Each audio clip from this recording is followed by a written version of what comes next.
कहानी की शुरुआत में हम एक छोटे से लड़के स्टीव को देखते हैं, जिसका सपना था एक माइनर बनने का। लेकिन जल्द ही वो अपने घर के पास वाली खदान में घुसने की कोशिश करता है। एक चिड़चिड़ा बूढ़ा आदमी उसे रोक देता है। बच्चों का वहाँ जाना सख्त मना था। सालों बाद अब स्टीव बड़ा हो गया, लेकिन उसकी जिंदगी उसके सपनों जैसी नहीं निकली। एक माइनर बनने की बजाय वो डोर हैंडल्स बेच रहा था। वो अक्सर अपनी जिंदगी से उदास और परेशान रहता। एक दिन जब वो अकेला बैठा था तो उसे अपने बचपन का सपना याद आया। उस दिन उसने फैसला किया कि अब कुछ भी हो जाए वो उस खदान में जाकर रहेगा। वो वापस उसी पुरानी खदान के पास गया और इस बार वो चिड़चिड़ा बूढ़ा आदमी भी उसे रोक नहीं पाया। स्टीव ने माइन में घुसकर पूरे जोश के साथ खुदाई शुरू कर दी। खुदाई करते हुए उसे स्फीयर ऑफ डोमिनियन और अर्थ क्रिस्टल नाम की दो रहस्यमयी चीजें मिली। जैसे ही उसने दोनों चीजें जोड़ी तो एक पोर्टल खुल गया जो डेड ओवरवर्ल्ड नाम की एक नई दुनिया में जाता था। वहाँ सिर्फ वही लोग बचे रह सकते थे जिनकी इमेजिनेशन पावर बहुत ताकतवर हो।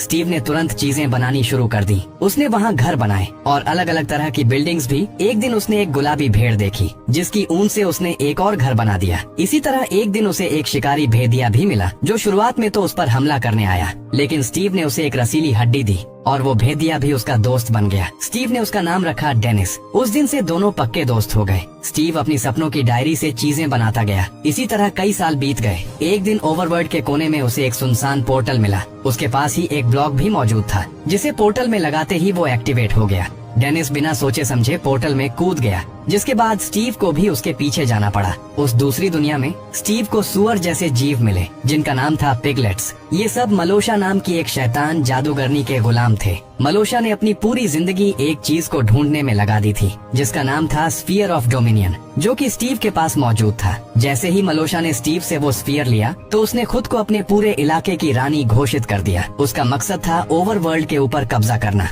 लेकिन स्टीव को अब ओवरवर्ल्ड अपने घर जैसा लगता था और वो ये होने नहीं दे सकता था। डेनिस की मदद से स्टीव ने भागने का एक खतरनाक प्लान बनाया और उस स्फीयर को चुरा लिया। उसने डेनिस से इस स्फीयर को इंसानी दुनिया में उसके घर में जाकर छुपाने को कहा। डेनिस उसका हुक्म मानते हुए पोर्टल के जरिए इंसानी दुनिया में चला गया। स्टीव को मलोशा ने अपना कैदी बना रखा था। वहीं डेनिस ने पूरे ब्रह्मांड की सबसे ताकतवर चीज, उस गोले को स्टीव के बेड के नीचे छुपा दिया। इस दौरान वो गोला और क्रिस्टल अलग हो गए, जिससे पोर्टल बंद हो गया। कई साल बीत गए और अब कहानी में गैरेट नाम का एक नया किरदार आया। वो एक पुराने समय का आर्केड गेम चैंपियन था। अब वो एक छोटे से शहर चगलस में रहकर एक गेम स्टोर चलाता था, जो ज्यादा तो वैसे भी नहीं चलता था। एक दिन उसे अपना घर खाली करने का नोटिस मिला क्योंकि उसने कई महीनों से किराया नहीं भरा था। परेशान होकर वो एक लोकल स्टोरेज की नीलामी में गया। दरअसल उसे एक टिप मिली थी कि वहाँ किसी बॉक्स में एक खास गेमिंग रिमोट होगा जो अगर गैरेट को मिल गया तो उसके अच्छे पैसे बन सकते हैं।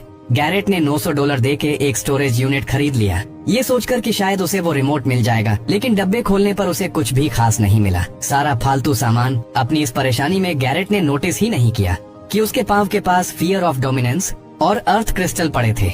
इसके बाद हम नैटली और उसके छोटे भाई हेनरी को देखते हैं, जो अभी अभी अपनी माँ की मौत के बाद इस शहर में शिफ्ट हुए थे। नैटली एक छोटी सी नौकरी कर रही थी। उनकी पड़ोसन डोन ने उन्हें सामान वगैरह रखने में बहुत मदद की। अगली सुबह नैटली ने हेनरी के लिए पिज्जा बनाया ताकि वो स्कूल में नए दोस्त बना सके। क्लास में उनका टीचर काफी चिड़चिड़ा था। उसने सबसे कहा कि कुछ ऐसा बनाओ जो तुम असल जिंदगी में भी बना पाओ। लेकिन हेनरी ने एक जेट पैक का प्रोटोटाइप बना दिया। क्लास के बच्चों ने उसका मजाक उड़ाया, लेकिन हेनरी इस बात पर अड़ा रहा कि वो ये बना सकता है। उसने घर जाकर एक होममेड जेट पैक बनाया, लेकिन टेस्ट के दौरान वो जेट पैक सीधा एक चिप्स बनाने वाली फैक्ट्री में क्रैश हो गया, जहां उसकी बहन नैटली काम करती थी। इस घटना की वजह से हेनरी को प्रिंसिपल के ऑफिस में बुलाया गया। प्रिंसिपल अब उसके लीगल गार्डियन से बात करना चाहती थी। हेनरी ने घबराकर जैरेट को कॉल कर दिया, जिसकी दुकान में वो अक्सर जाता रहता था, और कहा कि प्लीज मेरे अंकल बन के आ जाइए। पहले तो जैरेट ने मना कर दिया, लेकिन फिर हेनरी बोला कि मैं $26 दे दूंगा आपको कैश। उसके बाद वो जल्दी से आ गया, लेकिन आने के बाद वो ईगो में अपनी गाड़ी से बाहर ही नहीं निकला। वो जा रहा था कि प्रिंसिपल खुद उसके पास आए। हुआ भी कुछ ऐसा ही, और पता नहीं कैसे प्रिंसिपल उसके प्यार में लट्टू हो रही थी। वो गैरेट पर लगातार डोरे डाल रही थी, लेकिन गैरेट सख्त लौंडा बन के वहाँ से निकल गया। इसके बाद गैरेट हेनरी को अपनी दुकान में ले आया, जहाँ हेनरी की नजर उन दोनों खास चीजों पर पड़ी। हेनरी ने बहुत उत्सुक होकर पूछा कि ये है क्या। गैरेट ने कहा कि मुझे नहीं पता, ये तो मैंने नीलामी में खरीदे थे। उस डब्बे के अंदर क्लियर कट तरीके से लिखा हुआ था कि किसी भी कीमत पर इस स्फीयर और क्रिस्टल को एक साथ मत जोड़ना।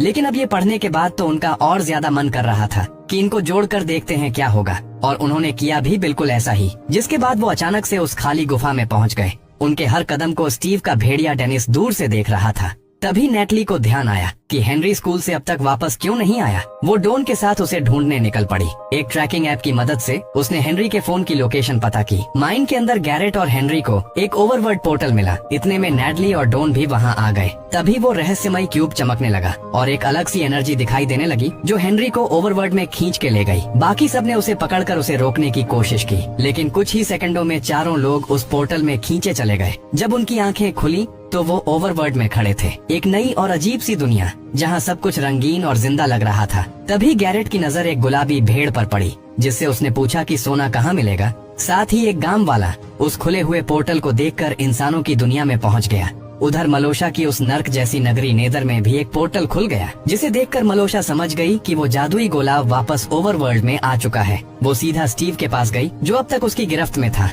मलोशा ने स्टीव को आजाद कर दिया और वादा किया कि अगर वो उसकी मदद करेगा उस जादुई गोले को पाने में, तो वो डेनिस और उसे दोनों को आजाद कर देगी। डेनिस के लिए अपनी दोस्ती और प्यार के चलते स्टीव मान गया। इस दुनिया में नए आए ये चार लोग रास्ता ढूंढने लगे, लेकिन जल्द ही सूरज ढल गया। जंगल में एक भेदिया चिल्लाया, जिसे सुनकर वो गुलाबी भेद तुरंत छुप गई। हवा में एक अजीब सी खामोशी छा गई। शिकारी कंकाल, बद्धी मकद्दियां और जोम्बी बाहर निकल आए। डर के मारे सब भागने लगे। इसी अफरा तफरी में जैरेड ग्रुप से बिछड़ गया। हेनरी ने बड़ी समझदारी से क्यूब्स उठाए और तुरंत एक दीवार बना दी और जारे इन कंकालों से बचने के लिए धरती के नीचे छुप गया। कुछ मिनटों बाद जैसे ही वो बाहर निकला तो एक बम बिल्कुल उसके पास आकर फटा, जिससे वो पूरी तरह चौंक गया। तभी उसने देखा कि गुलाबी भेड़ को जोम्बी ने पकड़ लिया था, लेकिन वो इस बारे में कुछ नहीं कर पाया। एक कंकाल ने उनकी तरफ तीर चलाया जो सीधा जाकर अर्थ क्रिस्टल को लगा और उसके टुकड़े टुकड़े कर दिए। इस सब के दौरान स्टीव नेदर से वापस ओवरवर्ल्ड में आ गया। उसने अकेले ही मॉन्स्टर से लड़ाई करके सबको हैरान कर दिया। सुबह की धूप निकलते ही जोम्बी जलकर राख हो गए। स्टीव ने बाकी सबको बताया कि वो जादुई गोला लेने आया है। उसने उनसे वादा किया कि ये जादुई गोला मुझे दे दो तो मैं तुम्हारी घर लौटने में मदद करूंगा। क्रिस्टल अब टूट चुका था, यानी वो बिना स्टीव की मदद के पोर्टल नहीं खोल पाएंगे। इसी वजह से सबने उसकी शर्त मान ली। अब असल दुनिया में वो गांव वाला जो पोर्टल से आया था, उसे एक गाड़ी ने टक्कर मार दी और उसे चलाने वाली कोई और नहीं बल्कि वाइस प्रिंसिपल मार्लिन थी। मार्लिन को इस बात का बहुत पछतावा हो रहा था, इसीलिए उसने गांव वाले को डिनर के लिए इनवाइट कर लिया। ओवरवर्ल्ड में स्टीव ने सबको समझाया कि तुम जो चाहे वो बना सकते हो। उसने उन्हें अपना सारा सामान दिखाया, जिसमें तरह तरह की चीजें थी। गैरेट ने खुद के लिए एक हथियार बनाया जो दिखने में काफी अजीब था, लेकिन असरदार भी। हेनरी ने अपने असल दुनिया के तजुर्बे से कुछ औजार बनाए। उसने माइनक्राफ्ट और असल दुनिया के फ्यूजन से एक नई चीज बना दी। गैरेट अभी भी पैसों के चक्कर में था और उसने स्टीव को अकेले में ले जाकर कहा कि देख भाई, मुझे असल जिंदगी में पैसों की जरूरत है। अगर कोई खजाना वजाना दे रहा है तो बात कर, वरना इस जादुई गोले को भूल जा तू। जिस पर स्टीव ने उसे बताया कि मेरे पास बहुत सारे हीरे हैं, वो बस एक खदान में छुपा रखे हैं मैंने, लेकिन वहाँ का सफर बहुत रिस्की होगा। लेकिन जैसे ही वो निकलने वाले थे, गांव पर हमला हो गया। मलोशा के कहने पर अब जनरल चुंगस अपनी फौज के साथ गांव में घुस गया था। स्टीव ने मुकाबला करने की कोशिश की, पर गैरेट ने ओवर एक्साइटेड होकर जल्दी से चुंगस पर हमला बोल दिया, लेकिन उसने तो गलती से स्टीव को ही बेहोश कर दिया। गांव में आतंक मच गया, सब इधर उधर भाग रहे थे। जैसे ही स्टीव होश में आया तो वो भी गैरेट और हेनरी के साथ भाग निकला, लेकिन नैटली और डॉन पीछे रह गए। अब स्टीव, हेनरी और गैरेट एक बिल्डिंग की छत पर फंस गए। तभी स्टीव ने अपने बनाए हुए पंख निकाले, लेकिन उसके पास सिर्फ 2 ही थे। हेनरी सबसे पहले कूदा और हवा में उड़ गया।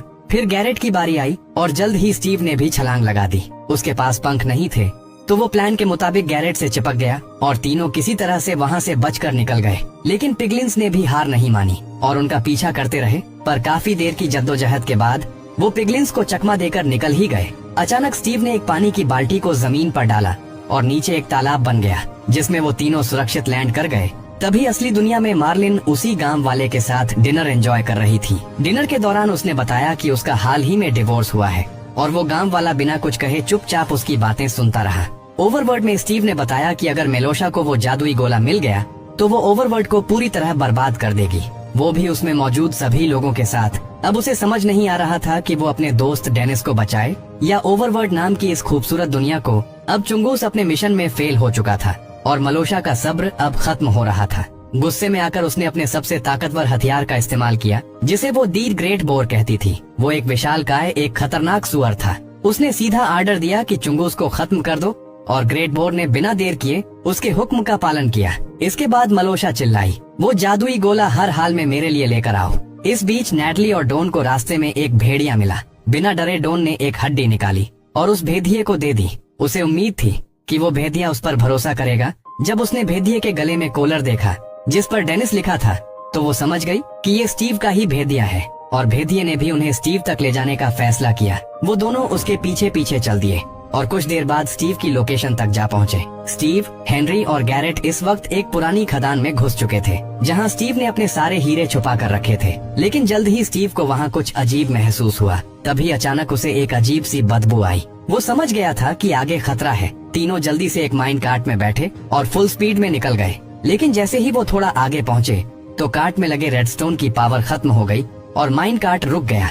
रुका भी बिल्कुल ऐसी जगह पर था जहां उन्हें चारों तरफ से क्रीपर्स ने घेरा हुआ था। ये ऐसे जीव थे जिन्हें अगर हाथ लगाया गया तो वो फट जाते हैं, लेकिन जब तक उन्हें छुआ ना जाए वो एक्टिवेट नहीं होंगे। तभी उस जादुई गोले को उनसे लेने ग्रेट बोर भी वहां आ गया। स्टीव ने तुरंत फैसला लिया और वहां मौजूद सारे क्रीपर्स को एक साथ एक्टिवेट कर दिया। एक बहुत बड़ा धमाका हुआ जिसने ग्रेट बोर को भी ढेर सारे मलबे के नीचे दबा दिया और वो तीनों जमीन के ऊपर निकल आए। जल्द ही वो तीनों एक डरावने फॉरेस्ट मैंशन के सामने पहुंच चुके थे। स्टीव ने बताया कि इसका पहला फ्लोर योद्धाओं से भरा हुआ है। दूसरे फ्लोर में थे काले जादूगर जो डरावने सपनों को जिंदा कर सकते हैं और तीसरे फ्लोर पर वो क्रिस्टल है जो उन्हें चाहिए, जिसकी देखरेख एक खास रक्षक करता है। स्टीव और गैरेट ने योद्धाओं का ध्यान भटकाने का प्लान बनाया, जबकि हेनरी का काम था एक सीढ़ी बनाना और चुपके से उस क्रिस्टल को चुरा लेना। योद्धाओं ने गैरेट को एक रेसलिंग रिंग में डाल दिया जहां उसे उनके सबसे ताकतवर योद्धा से लड़ना था। जब सबका ध्यान फाइट पर था, हेनरी चुपके से थर्ड फ्लोर पर पहुंच गया और एंडरमैन क्रिस्टल ले लिया। तभी वो रक्षक उसके सामने आ गया जो एक लंबा काला और खतरनाक जीव था। लेकिन हेनरी के पास भी हीरे की कुल्हाड़ी थी। उसने हिम्मत दिखाई और जैसे तैसे जीत भी गया। इस लड़ाई में उसने एंडरमैन पर्ल नाम की एक कीमती चीज भी जीती, जिसका इस्तेमाल करके वो इस दुनिया में कहीं भी टेलीपोर्ट हो सकता है। लेकिन जैसे ही वो उस मेंशन से निकल रहे थे, मलोशा एक खतरनाक मुस्कान के साथ उनके सामने आ गई। उसने अपनी ताकत से वो स्फीयर ऑफ डोमिनेंस और एंडोरमैन क्रिस्टल छीन लिया। तभी गैरेट ने एक बार फिर से अपनी जान दांव पर लगा दी। उसने स्टीव और हेनरी को बचाया और प्लेन पर चढ़ा के भगा दिया, जबकि वो खुद पुल पर ही रुक गया। जल्द ही एक जबरदस्त धमाके में पूरा पुल फट गया, जिसके साथ जैरेड भी मारा गया। कुछ देर बाद स्टीव का पालतू भेड़िया डेनिस उसे ढूंढते हुए वहां तक पहुंच गया, पर तभी मेलोशा ने जादुई गोले का इस्तेमाल करके नेथर और ओवरवर्ल्ड के पोर्टल को और ज्यादा ताकतवर बना दिया। उसके एक हुक्म पर सूरज तक गायब हो गया और ओवरवर्ल्ड में अंधेरा छा गया। सभी दोस्तों ने तय किया कि उन्हें कुछ भी करके मलोशा को रोकना होगा। उन्होंने हथियार बनाए, मजबूत कवच बनाए और लोहे के रक्षकों की एक फौज तैयार की। सुबह होते ही उन बड़े किए हुए पोर्टल्स में से पिलगिन्स का एक बड़ा सा ग्रुप ओवरवर्ल्ड में घुस आया। मलोशा अपनी शैतानी हंसी हंस रही थी। उसे पता था कि लोहे के रक्षक तब तक नहीं लड़ते जब तक उन्हें उकसाया ना जाए। लेकिन एक डरपोक पिगलिन ने गलती कर दी। उसने पहले हमला कर दिया और बस सारे रक्षक एक्टिवेट हो गए। जल्द ही एक भयानक जंग शुरू हो गई। अपनी फौज को मुसीबत में देखकर मलोशा ने दूसरा ग्रेट बोर भेज दिया, लेकिन हमारे हीरोज ने भी अपना हुक्म का इक्का निकाला। सबसे बड़ा लोहे का रक्षक गोलम। ये दो खतरनाक जीव एक दूसरे से टकराए तो पूरे अंडरवर्ल्ड की जमीन हिल गई। इस बीच स्टीव ने डायमंड का कवच पहनकर अपनी डायमंड की तलवार उठाई और मलोशा का सामना करने को तैयार हो गया। लेकिन मलोशा का काला जादू किसी भी तलवार से ज्यादा ताकतवर था। हेनरी ने मौका देखकर अपने एंडरमैन पर्ल का इस्तेमाल किया। वो तुरंत पोर्टल के ऊपर टेलीपोर्ट हो गया ताकि जादुई गोले को छीन सके। उधर उस ग्रेट बोर ने नैटली पर हमला बोल दिया। उसके पास कोई रास्ता नहीं था, अब मौत पक्की थी। लेकिन तभी डोन की आवाज आई। वो एक पहाड़ी पर खड़ी थी जिसके आसपास जंगली भेड़िए थे और उसने सबको अपना पालतू बना लिया था। डोन की एक सिटी पे सारे भेड़िए ग्रेट बोर पर टूट पड़े, लेकिन मौका मिलते ही ग्रेट बोर ने हेनरी पर जबरदस्त वार किया और हेनरी वो गोला पकड़ने से पहले ही गिर पड़ा। पर तभी अचानक गैरेट वापस आ गया, वो भी जिंदा। उसने पुल से गिरते वक्त एक पानी की बाल्टी का इस्तेमाल किया था और पहले की तरह अपने लिए एक तालाब बना लिया। गैरेट ने नेदर के पोर्टल को तोड़ दिया, जिससे ओवरवर्ल्ड में सूरज वापस आ गया। इसकी रोशनी पड़ते ही सारे जोम्बी और स्केलेटन्स जलकर राख हो गए। साथ ही पिलगिम्स मलोशा के साथ साथ अपना जादुई कवच खो बैठे। मलोशा ने स्टीव पर 3 बार हमला किया, लेकिन वो चूक गई। अंत में स्टीव ने उसे जानबूझकर जिंदा छोड़ दिया ताकि वो अपनी हार की शर्मिंदगी की महसूस कर सके। इस जीत के बाद स्टीव ने डोन का शुक्रिया अदा किया, डेनिस का ख्याल रखने के लिए, और कहा कि अगर तुम चाहो तो डेनिस मेरे ख्याल से तुम्हारे साथ ज्यादा खुश रहेगा। फिर उसने गैरेट को एक सच्चे दोस्त और बहादुर योद्धा के रूप में गले लगा लिया। फिर सबने मिलकर उस जादुई गोले और क्रिस्टल का इस्तेमाल करके अपनी दुनिया के लिए पोर्टल खोल दिया और एक एक करके सब उसमें चले गए। आखिर में हम देखते हैं कि सबकी जिंदगी बदल चुकी थी। गैरेट ने उस दुनिया में किए अपने कारनामों पर बेस्ड एक फाइटिंग गेम बनाई जो बहुत ज्यादा हिट हुई और आखिरकार वो भी गरीबी के चंगुल से।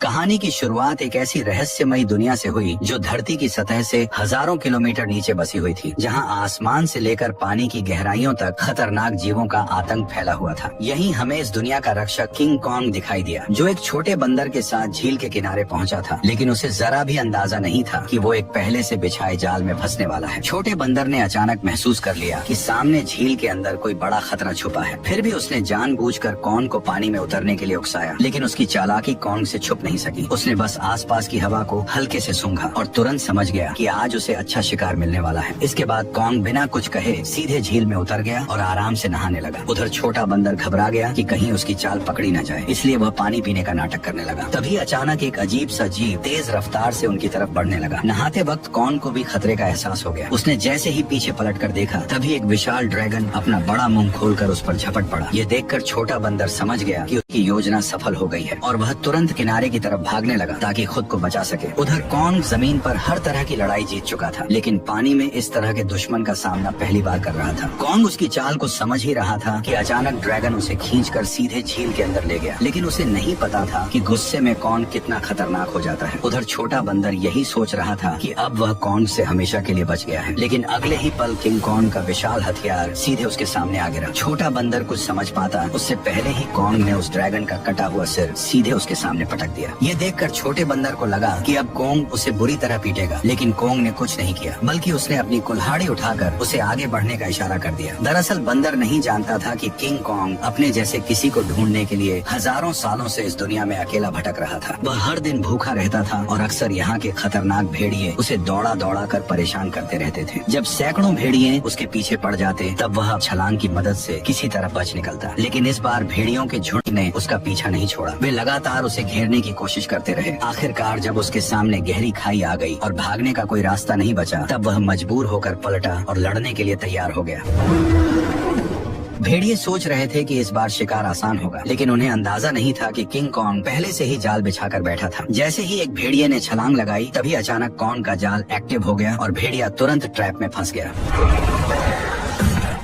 गड्ढे में गिरते ही लकड़ी के नुकीले भाले भेड़िए के आर पार निकल गए। सही मौका देखते ही कॉन्ग ने तुरंत पेड़ का भारी तना उठाकर गड्ढे में फेंक दिया। जैसे ही जाल एक एक करके एक्टिव हुए, पहाड़ से बड़े बड़े पत्थर लुढ़कते हुए नीचे गिरने लगे और भागने की कोशिश कर रहे भेड़िए वहीं फंस गए। लेकिन धुआं छटते ही कुछ जिंदा बचे भेड़िए फिर भी शिकार छोड़ने को तैयार नहीं थे। गुस्से में किंग कॉन्ग ने एक भेड़िए की लाश पकड़ी और अपनी ताकत दिखाते हुए उसे जोर से फाड़कर 2 टुकड़ों में बांट दिया। ये देखकर बाकी बचे भेड़िए डर के मारे पूंछ दबाकर वहाँ से भाग गए। हालांकि शिकार मिलने के बाद भी किंग कॉन्ग के चेहरे पर कोई खुशी नहीं थी, क्योंकि उसके मुंह के सड़े हुए दांत ने उसे बहुत परेशान कर रखा था। इसी बीच छुपकर बैठी एक छिपकली मौका देखकर मांस का टुकड़ा उठाकर भागने लगी। किंग कॉन्ग तुरंत उसे रोकने के लिए झपट पड़ा, लेकिन तभी उसका ध्यान दूर से आई आवाज पर चला गया। घाटी से आती उस दहाड़ को सुनकर उसे लगा कि शायद उसका कोई अपना उसे बुला रहा है, इसलिए वह तुरंत उस दिशा में दौड़ पड़ा। लेकिन वहाँ पहुँचकर उसे सिर्फ एक अजीब सा मेंढक मिला जो उसी के जैसी आवाज निकाल रहा था।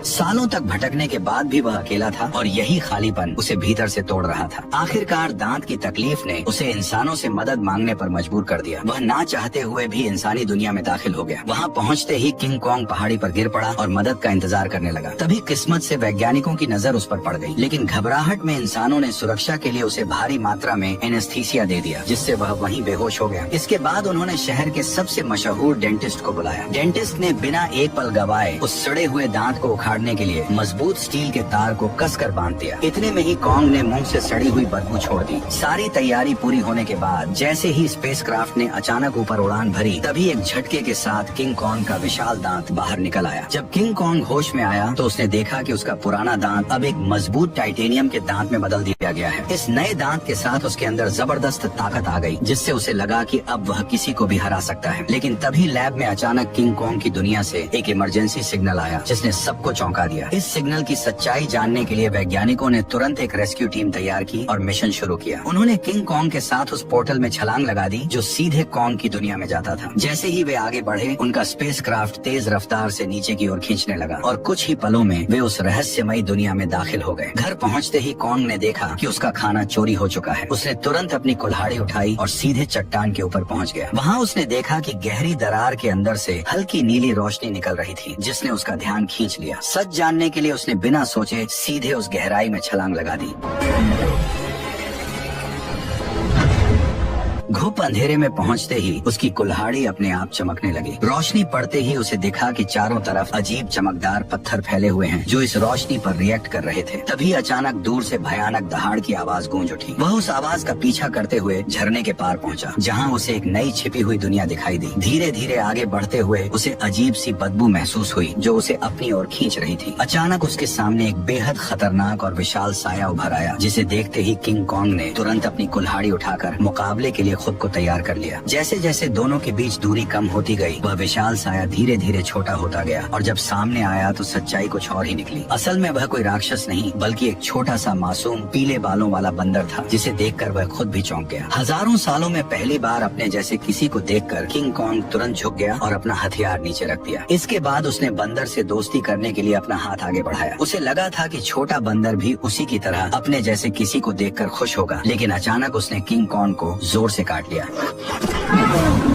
इतनी मुश्किल से अपने जैसे को ढूंढने के बाद किंग कॉन्ग उसे इतनी आसानी से जाने नहीं देना चाहता था, इसलिए वह बंदर के पीछे दौड़ पड़ा। लेकिन तभी अचानक उसके पीछे एक डरावना साया आ खड़ा हुआ, जिसे देखकर वह बुरी तरह चौंक गया, क्योंकि उसने आज तक अपने साइज का कोई गंजा गोरिल्ला नहीं देखा था। जैसे ही कॉन्ग उसकी ओर बढ़ने लगा, तभी अचानक दो लंबे हाथों वाले गोरिल्लाओं ने पीछे से आकर उसे जोर से जमीन पर गिरा दिया। गंजे के चेहरे की मुस्कुराहट देखकर साफ था कि वे लड़ाई के इरादे से ही आए थे, इसलिए किंग कॉन्ग ने भी अब उन्हें मारने का इरादा कर लिया। उसने तुरंत एक पत्थर उठाया और सीधे गोरिल्ला पर दे मारा। गुस्से में गंजा भी उस पर हमला करने दौड़ पड़ा, लेकिन कॉन्ग ने चालाकी से उसे भी मात दे दी। कुछ ही पलों में वह सबको जमीन पर गिराता चला गया, यहाँ तक कि गंजा कॉन्ग की कुल्हाड़ी को हाथ में लेकर भी कुछ नहीं कर पाया और चारों खाने चित हो गया। जैसे ही किंग कॉन्ग अपना हथियार उठाने बढ़ा, तभी छोटा पीला बंदर अचानक दौड़ कर आया और उसके चेहरे पर झपट कर हमला करने की कोशिश करने लगा। ये देखकर किंग कॉन्ग ने उसे भी पकड़ लिया और उसी को हथियार बनाकर बाकी गोरिल्लाओं की जमकर पिटाई कर दी। हालांकि वे जानते थे कि वे किंग कॉन्ग का सामना नहीं कर सकते, फिर भी वे बारी बारी से उस पर हमला करते रहे। इसी बीच एक बंदर गलती से खाई में गिर गया, लेकिन किंग कॉन्ग ने फुर्ती दिखाते हुए उसे तुरंत पकड़कर ऊपर खींच लिया। लेकिन एहसान मानने की बजाय उसने जमीन से चाकू उठाकर किंग कॉन्ग पर वार कर दिया। ये देखकर किंग कॉन्ग का गुस्सा भड़क गया और उसने एक जोरदार लात मारकर उसे फिर से गहरी खाई में फेंक दिया। ये हाल देखकर गंजा डर गया और तुरंत पीछे मुड़कर भागने लगा। किंग कॉन्ग ने पास पड़ा पत्थर उठाकर उसकी तरफ फेंका, जो सीधा जाकर उसके सिर में जा लगा। चोट लगने के बाद भी वह कुछ बड़बड़ाता हुआ बिना पीछे देखे वहाँ से भाग गया। तभी किंग कॉन्ग ने पेड़ों के बीच में छुपे उस बंदर को पकड़कर बाहर निकाल लिया और जोर से जमीन पर पटक दिया। इसके बाद उसने जमीन से गंजे का गिरा हुआ चाकू उठाया और छोटे बंदर को इशारा किया कि वो उसे गोरिल्ला के ठिकाने तक ले जाए। बेचारा छोटा बंदर मजबूरी में आगे आगे चलने लगा और किंग कॉन्ग उसके पीछे पीछे बढ़ता गया। जैसे जैसे वे अंदर की ओर बढ़ते गए, वैसे वैसे उन्हें वहाँ कई सारे खतरनाक जानवर दिखाई देने लगे, लेकिन इस शांत दिखने वाली जगह के अंदर हर कदम पर खतरा छुपा हुआ था। छोटा बंदर बचने के लिए चालाकी से उसे उस इलाके में ले गया जहाँ विशाल ड्रैगन रहता था, लेकिन उसे क्या पता था कि किंग कॉन्ग के सामने उसकी यह चाल ज्यादा देर टिकने वाली नहीं थी। अचानक एक विशाल ड्रैगन उसके सामने आ खड़ा हुआ, लेकिन कॉन्ग ने डरने की बजाय कुछ ही मिनटों में उसका काम तमाम कर दिया और फिर आराम से बैठकर उसे खाने लगा। ये देखकर छोटा बंदर भी उसके पास आना चाहता था, लेकिन डर के कारण हिम्मत नहीं जुटा पाया। किंग कॉन्ग ने उसकी हालत देखकर खुद ही मांस का टुकड़ा तोड़कर उसकी तरफ बढ़ा दिया। फिर भी छोटा बंदर उस पर भरोसा नहीं कर पा रहा था। ये देखकर किंग कॉन्ग गुस्सा हो गया और उसने मांस जमीन पर फेंक दिया, जैसे कह रहा हो खाना हो तो खा वरना भाड़ में जा। भूख से बेहाल बंदर तुरंत मांस खाने लगा और हर कौर के साथ उसका नजरिया भी बदलने लगा। उसे लगा कि किंग कॉन्ग उतना भी बुरा नहीं है जितना वह सोच रहा था। धीरे धीरे वह हिम्मत जुटाकर किंग कॉन्ग के पास आकर बैठ गया और दोनों शांत होकर एक साथ वक्त बिताने लगे। इस पल बिल्कुल ऐसा लग रहा था जैसे कोई पिता अपने बच्चे के साथ सुकून के पल बिता रहा हो, लेकिन उन्हें जरा भी अंदाजा नहीं था कि जैसे जैसे वे आगे बढ़ रहे थे, खतरा तेजी से उनकी ओर आता जा रहा था। जैसे ही वे और गहरे गहराई में पहुँचे तभी किंग कॉन्ग ने आखिरकार अपने जैसे जीवों को देख लिया। लेकिन यह देखकर उसका दिल टूट गया कि वे सब बेहद बुरी हालत में जी रहे थे। वे सभी दिन भर मजदूरी करने को मजबूर थे और उनका जीवन किसी नरक से कम नहीं था। इसी दौरान एक बूढ़े बंदर से गलती से पत्थर गिर गया, जिससे गुस्सा होकर गोरिल्ला ने उसे बुरी तरह पीट दिया। ये देखकर किंग कॉन्ग खुद को रोक नहीं पाया और उसने जोर से अपनी कुल्हाड़ी जमीन पर मारकर उस बूढ़े बंदर को उठा लिया। तभी वहाँ मौजूद पहरेदार गुस्से में किंग कॉन्ग की तरफ दौड़ा और उसे दखल न देने की चेतावनी देने लगा। लेकिन अगले ही पल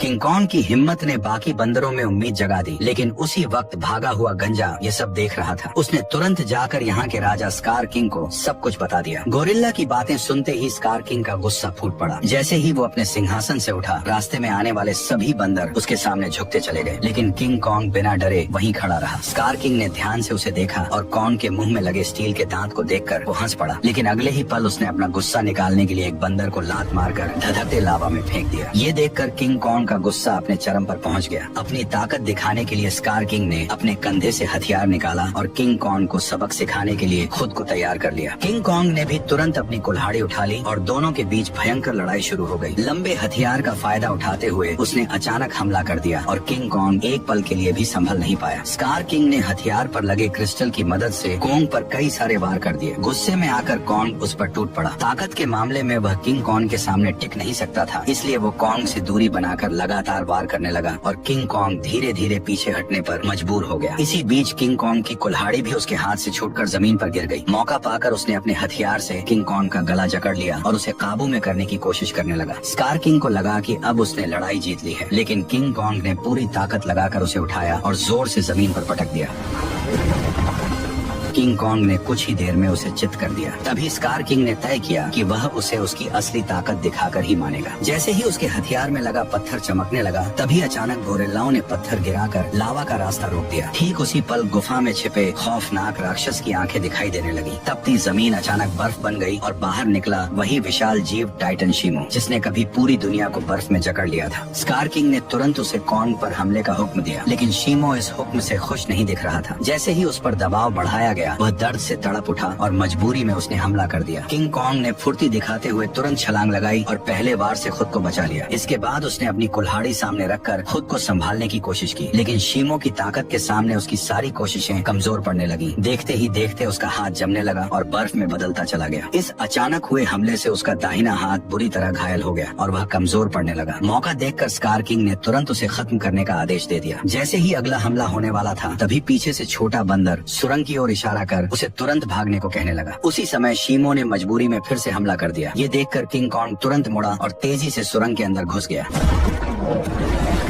लेकिन अभी भी उसके पीछे सैकड़ों खतरनाक बंदर लगे हुए थे। अच्छी बात यह थी कि सालों से यहाँ रहने के कारण कॉन्ग ने जंगल में कई जाल बिछा रखे थे, लेकिन उन बंदरों की गिनती इतनी ज्यादा थी कि घायल कॉन्ग को उन्होंने जल्दी ही एक बंद रास्ते में घेर लिया। अब उसके पास सिर्फ यही आखिरी जाल बचा था जिस पर वह भरोसा कर सकता था। लेकिन जो बंदर रास्ते भर जाल में फंसते आए थे, इस बार अचानक सतर्क हो गए। उन्होंने तुरंत जमीन पर पड़ी उस बेल को देख लिया जो जाल को एक्टिव करने के लिए थी। जब कॉन्ग ने देखा कि उसका प्लान फेल हो चुका है, तब उसे लगा कि अब उसका अंत करीब है। ठीक उसी पल पहाड़ी के ऊपर लगा जाल अचानक एक्टिव हो गया और सैकड़ों टन भारी पत्थर सीधे उन पर गिर पड़े, जिससे वहाँ मौजूद सारे बंदर उन पत्थरों के नीचे दब गए। तभी कॉन्ग ने देखा कि जाल को एक्टिव करने वाला कोई और नहीं बल्कि वही बंदर था।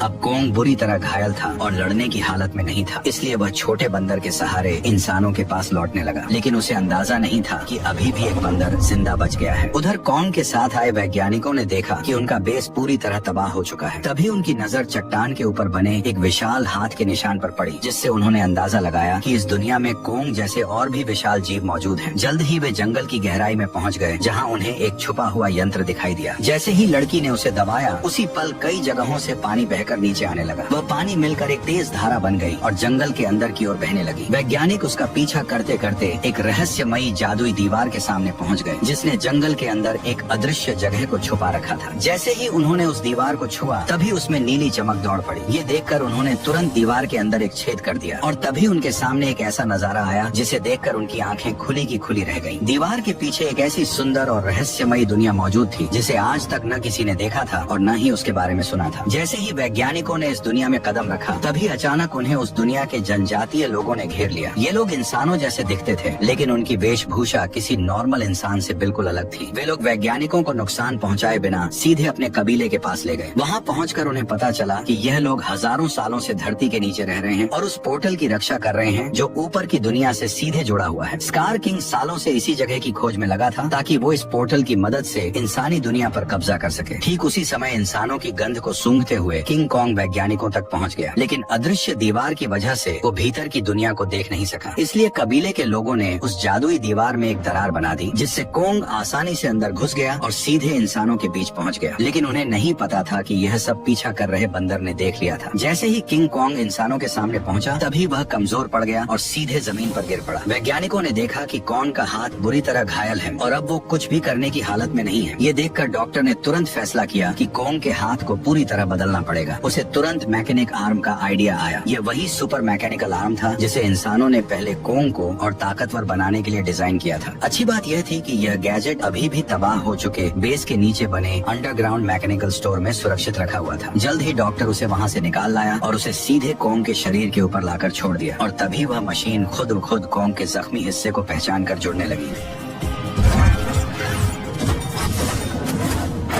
जैसे ही उस हाथ के अंदर की खास दवा कॉन्ग के शरीर में पहुंची तो बेहोश कॉन्ग को जैसे नई ताकत महसूस होने लगी। उसके चेहरे की खुशी साफ बता रही थी कि वह इस नए हथियार से काफी खुश था। लेकिन तभी अचानक छोटा बंदर जंगल के अंदर से भागता हुआ वहां आ पहुंचा। उसने कॉन्ग को बताया कि स्कार किंग पोर्टल की जगह का पता लगा चुका है और वह शीमो के साथ मिलकर कबीले पर हमला करने वाला है। अकेला कॉन्ग स्कार किंग और शीमो का सामना नहीं कर सकता था, इसलिए उसके पास सिर्फ एक ही रास्ता बचा था, इंसानों की दुनिया में जाकर कई सालों से सो रहे गॉडजिला को जगा देना। लेकिन उसे बिल्कुल अंदाजा नहीं था कि जिसे वह अपनी मदद के लिए बुलाने जा रहा है वही गॉडजिला उसके लिए सबसे बड़ा खतरा साबित होने वाला है। अचानक पिरामिड के आसपास की जमीन तेजी से हिलने लगी और नीचे से एक मैकेनिकल हाथ बाहर निकल आया। यही वह जगह थी जो धरती तक पहुंचने का पोर्टल खोलती थी। जल्द ही कॉन्ग पोर्टल से बाहर निकल आया। कॉन्ग की आहट महसूस होते ही गॉडजिला अचानक नींद से जाग गया और बिना एक पल गवाए सीधे उसकी तरफ बढ़ने लगा। जैसे ही वो कॉन्ग के सामने पहुंचा तब गॉडजिला को लगा कि कॉन्ग उसे चुनौती देने आया है, इसलिए वो बिना एक पल गवाए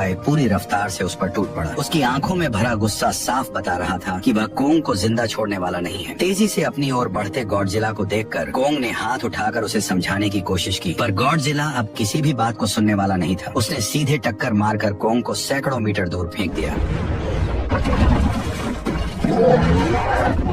गॉडजिला को रुकता न देखकर कॉन्ग ने पीछे से हमला किया ताकि किसी तरह उसे शांत कर सके, लेकिन रेत आंखों में जाते ही गॉडजिला और भड़क गया। उसने पलटकर कॉन्ग के हाथ को अपने जबड़ों में जकड़ लिया और जोर से उसे जमीन पर पटक दिया, जिससे कॉन्ग पूरी तरह चकरा गया। कॉन्ग संभल भी नहीं पाया था कि गॉडजिला फिर से उस पर टूट पड़ा। जब बातों से कुछ नहीं हुआ तो कॉन्ग ने भी जोरदार पलटवार शुरू कर दिया। हालांकि गॉडजिला अपने सबसे ताकतवर रूप में था, लेकिन मैकेनिकल आर्म की ताकत के साथ अब कॉन्ग भी किसी से कम नहीं था। लेकिन जब कॉन्ग ने देखा कि वह गॉडजिला को हरा नहीं पाएगा तब उसने बिना एक पल गवाए उसे पकड़कर जबरदस्ती पोर्टल की ओर खींचना शुरू कर दिया। उधर कबीले के लोगों ने स्कार किंग को रोकने के लिए एक खास रेड लिक्विड पानी में मिला दिया। जैसे ही लिक्विड पानी में घुला एक जादुई बदलाव शुरू हो गया। उससे एक ऐसा सिस्टम एक्टिव हुआ जो दो विशाल पिरामिड को आपस में जोड़ने लगा और जैसे ही ये पिरामिड जुड़ते ग्रेविटी कुछ समय के लिए खत्म हो जाती, जिससे सब हवा में उड़ने लगते और स्कार किंग के लिए पोर्टल तक पहुंचना लगभग नामुमकिन हो जाता। लेकिन पिरामिड पूरी तरह जुड़ पाते उससे पहले ही स्कार किंग वहाँ पहुँच गया। आते ही उसने उस एंटी ग्रेविटी सिस्टम को पहचान लिया। उसने तुरंत शीमो को आदेश दिया कि वह बर्फ से पिरामिड के बीच का रास्ता बंद कर दे। तभी अचानक पोर्टल से एक तेज रोशनी निकली और जमीन पर आ गिरी। अगले ही पल गॉडजिला और कॉन्ग मलबे को चीरते हुए बाहर निकल आए। जैसे ही गॉडजिला की नजर शीमो और स्कार किंग पर पड़ी तभी उसे सब समझ आ गया कि कॉन्ग उसे यहाँ क्यों लाया है, इसलिए बिना एक सेकंड गवाए वह कॉन्ग के साथ मिलकर उन पर टूट पड़ा। उधर स्कार किंग भी शीमो के साथ उनकी तरफ बढ़ने लगा। दोनों तरफ कोई भी कमजोर नहीं था। जैसे ही चारों भिड़े उसी पल बर्फ टूट गई और पिरामिड आपस में टकरा गए। उस टक्कर से निकली लहर ने पूरी जगह की ग्रेविटी खत्म कर दी। हर कोई हवा में तैरने लगा, लेकिन इसके बावजूद गॉडजिला बिना ग्रेविटी के भी तेजी से बचते हुए सीधे शीमो की तरफ बढ़ने लगा। वहीं चालाक स्कार किंग ने कॉन्ग की कुल्हाड़ी उठाकर उसी पर हमला कर दिया, पर कॉन्ग ने अपने मैकेनिकल आर्म से हर वार को रोक दिया। कुछ ही पलों में हालात पलट गए और कॉन्ग स्कार किंग पर भारी पड़ने लगा, लेकिन दुश्मन ज्यादा होने की वजह से उस पर पीछे से हमले होने लगे। ये देखकर छोटा बंदर पत्थर उठाकर कॉन्ग की मदद करने लगा। तभी मौका पाकर शीमो ने गॉडजिला पर हमला किया और कुछ ही पलों में उसे पूरी तरह बर्फ में जमा दिया। लेकिन गॉडजिला भी उससे कम नहीं था, उसने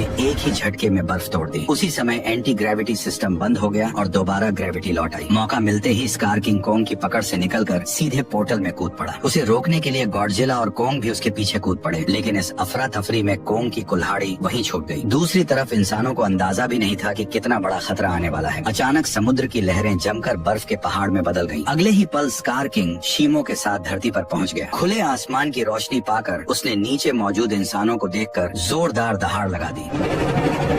अब उसे लगा कि पूरी दुनिया पर राज करने का समय आ गया है। उसने शीमो को आदेश दिया कि वह आसमान को जमा दे। शीमो ऐसा नहीं करना चाहता था, फिर भी मजबूरी में उसने हर तरफ बर्फ बरसानी शुरू कर दी। देखते ही देखते इमारतें भी इस तबाही में जमकर टूटने लगी। जब स्कार किंग को लगा कि अब उसे कोई नहीं रोक सकता, तभी कोंग ने एक जोरदार मुक्का मारकर उसका 3 टन का दांत जमीन पर गिरा दिया। गुस्से में स्कार किंग ने कोंग पर हमला करने का आदेश दिया, लेकिन उसी समय गॉडजिला वहाँ पहुँच गया और उसने शीमो को रोक लिया। अब बिना शीमो की मदद के स्कार किंग ज्यादा देर टिक नहीं सकता था, इसलिए उसने एक विशाल इमारत उठाकर कोंग की तरफ फेंक दी, लेकिन उससे कोंग को कोई खास नुकसान नहीं हुआ।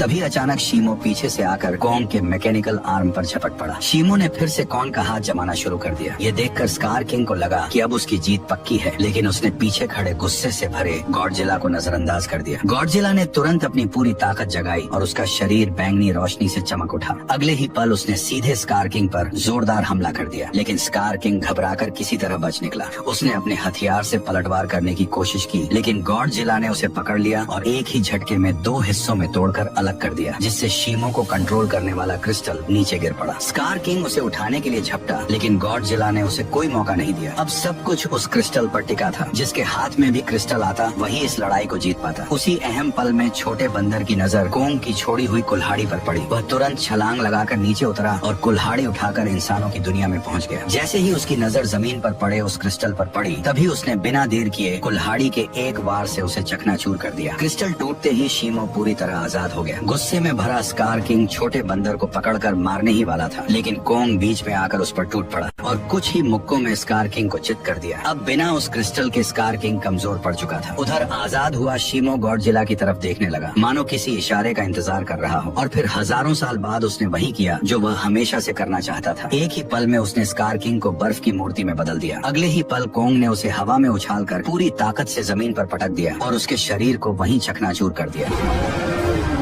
अब लड़ाई खत्म हो चुकी थी, लेकिन दुनिया को ठीक करना बाकी था। तभी गॉडजिला ने आसमान की ओर देखकर जबरदस्त ऊर्जा छोड़ी, जिससे काले बादल छट गए और सूरज की रोशनी धीरे धीरे धरती पर लौट आई। इसके बाद गॉडजिला अपने इलाके में लौट गया और फिर गहरी नींद में सो गया और कोंग अपने नए साथी के साथ धरती के भीतर वापस लौट गया, जहाँ वह अपने कबीले के साथ मिलकर